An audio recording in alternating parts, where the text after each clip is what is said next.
Shabbat Shalom à tous. Cette semaine, nous allons finir de voir le cheminement d'Israël dans le désert, dans les textes du Lévitique que nous abordons. La paracha de ce matin s'appelle Shemini, qui veut dire 8e. Cette section va du chapitre 9, verset 1 à 11.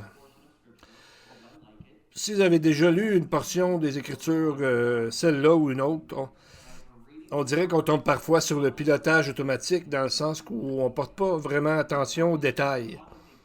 Ici, il est question de la consécration du sacerdoce des sacrificateurs de certains sacrifices et aussi quels sont les animaux dont Israël ne devait pas manger. On compte très peu d'études ou de messages dédiés à ces sections. Parce que souvent, on ne voit pas l'application à partir de ces sections des Écritures. Mais c'est un endroit très important parce qu'on voit que c'est un changement majeur dans la façon de Dieu de travailler, si on veut, avec Israël, dans la vie d'Israël. Cette section nous amène aussi à nous poser la question suivante.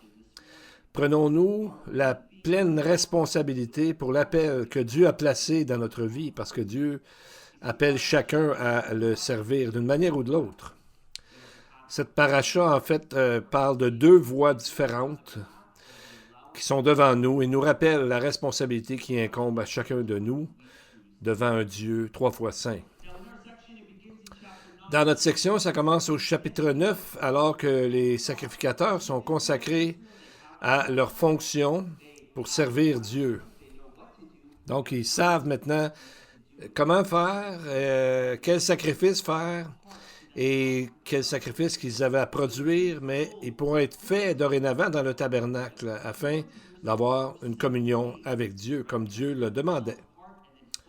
Dans le processus de consécration, les sacrificateurs devaient être en quarantaine durant 7 jours. Ils ne devaient pas quitter le seuil de la tente de l'assignation. Lévitique 8, 33. Finalement, au 8e jour, Moïse les interpelle et leur dit d'offrir les sacrifices en ajoutant qu'aujourd'hui, le Seigneur vous apparaîtra. Chapitre 9, verset 4. Donc, les sacrificateurs étaient prêts à s'engager, à produire les sacrifices et d'accueillir la présence de Dieu et d'être accueillis par lui.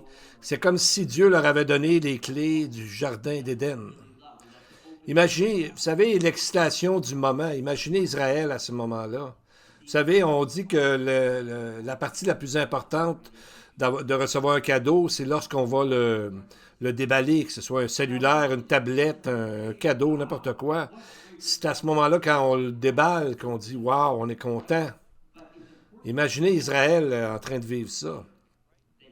C'est facile de se dire pour nous, ben wow, il y avait toute une responsabilité, mais nous avons la même, sinon une plus grande.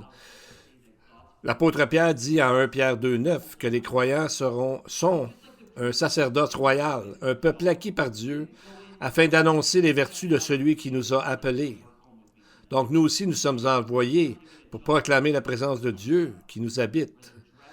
Tout comme les sacrificateurs, notre appel englobe tout, notre manière de vivre, de quelle manière on s'habille, tout est englobé dans notre relation avec Dieu. Comme Romains 12, 1 nous dit, de se présenter comme un sacrifice raisonnable et agréable à Dieu. Donc, pas seulement le samedi ou le dimanche, ou deux fois par semaine, mais complètement toute la semaine. La question à se poser de base est, suis-je fidèle à mon appel? Et la paracha Shemini nous montre deux voies. La première étant celle du souverain sacrificateur Aaron, chapitre 9, et ses 4 fils. Aaron a observé fidèlement les instructions données par Moïse et il conclut, quand Moïse et Aaron ont fait ça, le feu sortit de devant l'Éternel et consuma sur l'autel l'holocauste et les graisses. Chapitre 9, verset 24. On voit la bonté de Dieu à l'œuvre alors qu'ils débutent leur service et l'acceptation de Dieu prouvée par le fait que le feu sort de par l'Éternel et consume le sacrifice. Mais le deuxième choix se trouve au chapitre 10 avec l'histoire de deux des fils d'Aaron, Nadab et Abihu.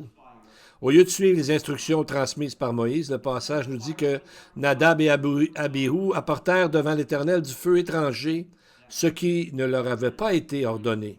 Lévitique 10, verset 1. Et qu'est-il arrivé? Eh bien, le jugement, le feu est tombé, mais a consumé les deux fils qui étaient désobéissants. Qu'est-ce qu'ils ont fait exactement de mal? On n'est pas certain à 100%. Certains disent qu'ils n'ont pas pris le feu au bon endroit. Lévitique 16-12, ou qu'ils étaient intoxiqués sur un texte de chapitre 8, verset 10 du Lévitique. On ne sait pas trop à 100%, mais le point principal est qu'ils ont fait quelque chose qu'ils n'étaient pas censés faire. Le texte nous dit que cela n'avait pas été ordonné. Ce n'était pas un accident, car la loi est claire, Exode 39, vous n'offrirez aucun feu étranger sur l'autel. Et on a vu au chapitre précédent que la façon d'offrir le sacrifice était clairement définie. C'est plutôt que les deux fils sont devenus négligents dans leurs responsabilités. En regardant les deux résultats, nous voyons un sérieux contraste. Le feu descend de devant l'Éternel et consume l'Holocauste pour Aaron et Moïse. Et pour Abihu et Nadab, le texte dit que le feu descendit de devant l'Éternel et les consuma eux. Ils moururent devant l'Éternel. Le danger, c'est de devenir négligent concernant notre appel. Ça peut arriver avec n'importe qui. Nadab avait tout pour être heureux. Premier-né d'Aaron, ce qui veut dire qu'il était le prochain souverain sacrificateur, selon Nombre 3, verset 2. Il faisait partie aussi des 70 anciens qui avaient vu Dieu, Exode 24, 1 à 9. Mais ses fils ont perdu leur concentration en devenant, par le fait même, négligents. On voit un cas similaire dans le Nouveau Testament, à Actes chapitre 5, quand Ananias et Saphira ont décidé de mentir au Saint-Esprit. Vous savez, c'est comme on voit dans le texte de Ananias et Saphira. Donc, c'est un rappel important de la nature de Dieu. Et notre appel et l'appel de l'autre n'est pas le même devant Dieu, mais n'oublions pas celui qui nous a appelés. Ma prière est qu'on mette en œuvre notre appel et qu'on s'encourage l'un et l'autre à le faire dans notre secteur d'activité afin de proclamer Dieu et de le servir non pas de plus en plus, mais surtout de mieux en mieux, de la façon dont il nous a demandé de le représenter à travers notre vie. Amen.